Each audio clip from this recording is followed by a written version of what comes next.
دانستاندن نوین اپوزیسیون سوریه و روسیه لانقره به انجام بو و گروپ اپوزیسیون سوریه ین روجهلات باجار حلب دبیجن حتی داویه یه براوانیه بکن و لهمبر داجی حکومت رجده که هر چک دارک جوه داری پاش و نوکیشه یه توشی مرینه با إعادة الأمن والاستقرار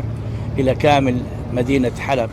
پیش انجامدان دانستاندن دوالی نوبر امریکا و روسیا لسر وکیشان چکدارن اپوزیسیون لروجهلات حلب برپسک بلند اپوزیسیون سوریه داخازا مسکو لسر وکیشان نپجرانده بو و راگهند چجاران باجار خوش بو وان میلیشیاین بکریگرتی ناهلن کدنهادا حکومت سوریه لچاردورن وان بجیه کرنه وک آماجه یک جبو چکدارن حزب الله لبنان و پاسدارن ایرانه بو و گوجی تن ریددن کوریدورک آرام جبو دربازبونا ولاتیان بیتا وکرن گروپن اپوزیسیونه لسر هلوستن امریکا و ولاتن روجاوا دل گرانن و دبیجن پشتا خودان وان و یه بتنه چارنویسا خو دیار بکن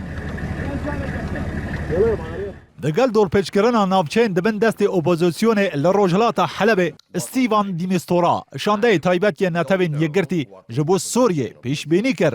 داویا ای سال دا همون ناوچین روجهلات باجار حلب بکفنه دست سپاه سوریه و درجه آختن خود جی گوت هویداره همو عالی بگهنن لحف هاتنه و ناوچه جشرک خویناوی بپارزن و تیتا چاوری کرن افشر گلکی گرام به دیمستورا که دخوازه بوان نیزیکان سردانا دونالد ترامپ سروک امریکا بکه و لسر کریزا سوریه دگل دا گوتو بیجان بکه گوت هشتا 100,000 ولاتی ناوچین دبن دست چکدارن اپوزیسیون دا مانه اود دمکی دایه روانگاه سوری دبیجه هجمارک زورتر لبه داره آسه مانه و پیدچه در دورا 200,000 کسان لبه داره مابن جالی دلوه فدریکا موگرنی برپرس سیاست در و یکتیا اوروپا راگهاند بگرتنا نافچین روجهلات حلب جبال سپاه سوریه و هفریکین وی ولاتی داوی ناهن جبرکو لنافچه کدی شر گرو گشت با